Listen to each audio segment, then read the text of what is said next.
Assalomu alaykum va rahmatullohi va barakatuh. Aziz do'stlar, ko'pchilik holatlarda ayollarimizdan, qizlarimizdan savollar tushib qoladiki, jannatda ayollar uchun nimalar bor? Ko'pchilik xabarlarda faqat erkaklar haqida xabarlar beriladi, lekin ayollar haqida kam eshitamiz deydilar. Aslida esa undoq emas ekan.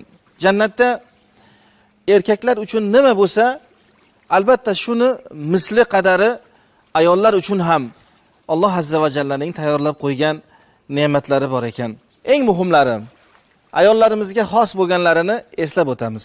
Rasululloh sallallohu alayhi va sallam marhamat qilib aytadilarki, agar deydilar jannatdagi ayollardan bittasi bu dunyoga bir nazar soladigan bo'lsa, mag'rib mashriq orasini xushbo'y hidga to'ldirib yuboradi.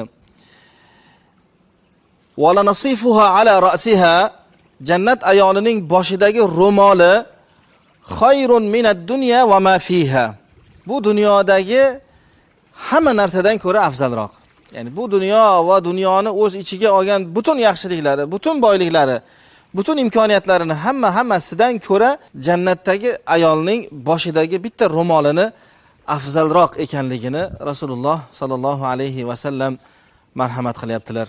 Ayol kishi albatta eng birinchi istagan narsasi go'zalligi bo'ladigan bo'lsa, Alloh jannatda mana shu jihatdan ayollarni ehtiyojlarini qondirdiki, ularga Alloh misli ko'rilmagan, ko'z ko'rib quloq eshitmagan darajadagi bir go'zallikni berdi.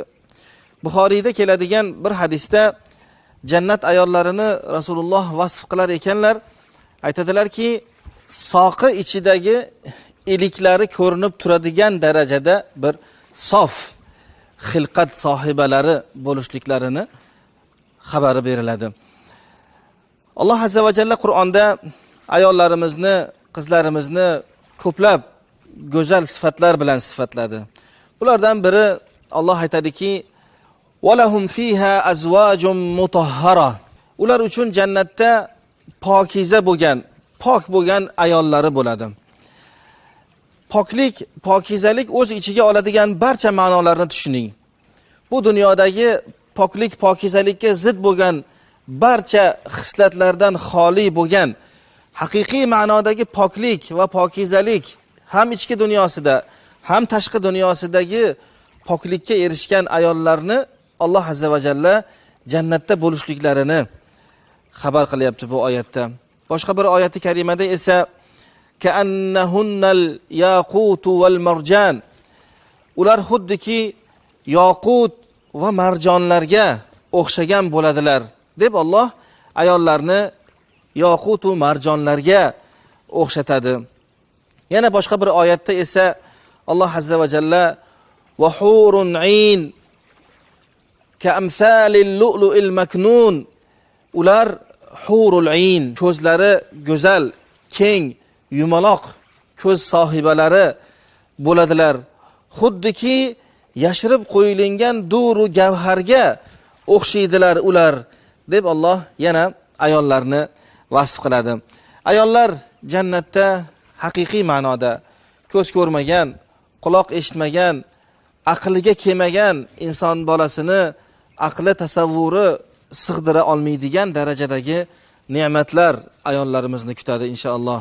Rasululloh sallallohu alayhi va sallamning yonlariga ulug' yoshdagi bir kampir keldilar va Rasulullohdan, "Ya Rasululloh, duo qiling haqqimga, Alloh taolo meni ham jannatiylardan qilsin" deb so'radilar. Shunda payg'ambarimiz sallallohu alayhi va sallam, "Jannatda kampirlar bo'lmaydi" dedilar. Buni eshitgan ayol, boyagi kampir xola huzunga botib yig'ladi hatto. Shunda payg'ambarimiz sallallohu alayhi va sallam hazillashganliklarini, u kishiga bir nukta qilganliklarini bayon qilib, yo'q, jannatda kampirlar bo'lmaydi. Jannatda hamma bir xil yoshda bo'ladi. Jannatga kirganlar hammalari qiz bo'ladilar va bir yoshda bo'ladilar dedilar-da, Allohning kalomidan shu oyatlarni o'qidilar.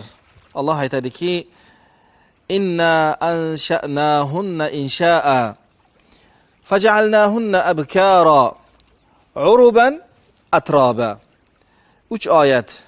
Alloh aytayaptiki, biz ularni insho qilishlik bilan insho qildik. Ya'ni boshqatdan bir mukammal ko'rinishlarida yaratdik. Ayollar jannatda bir xil yoshda bo'lar ekanlar. Rivoyatlarda 33 yoshda, bir yoshda bo'lishliklari xabari beriladi.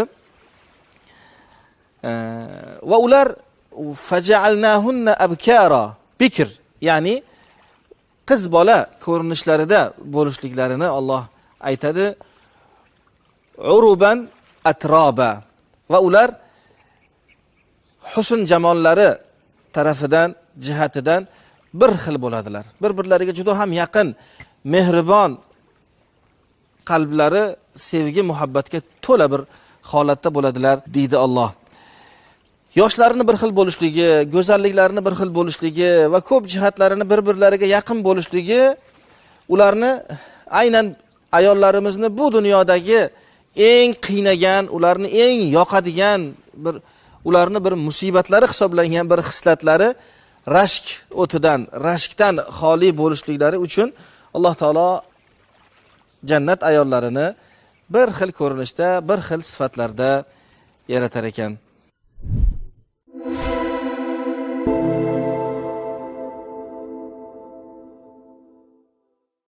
Jannat ayollari bu go'zalliklar, bu mukammalliklar ichida bo'lar ekanlar.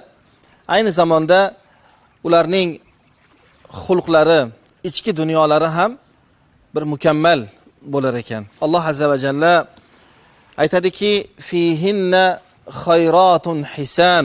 Ularda yaxshiliklar, go'zalliklar to'lib toshadi deb Alloh marhamat qiladi.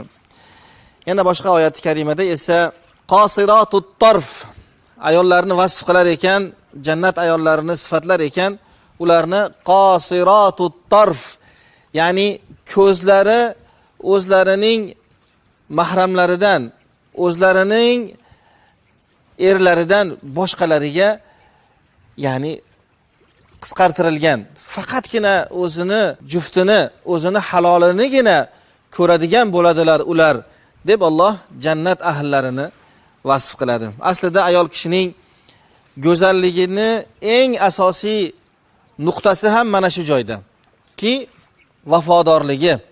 Bu dunyoda o'zini mahramidan, o'zini juftidan boshqasiga ko'ngli toymasligi, ko'zini hattoki qiri bilan bo'lsa hamki qaramasligi, ko'ngli buzilmasligi bu ayollarning eng muhim go'zalliklaridan hisoblanadi. Jannatdagi ayollar esa albatta bu go'zallikni eng oldida ketadigani, eng peshqadamlaridan bo'lar ekanlar. Alloh taolo hammalarimizni va xususan opa-singillarimizni, onaxonlarimizni Robbim o'zini jannatlari bilan mukofotlasin. Assalomu alaykum va rahmatullohi va barakatuh.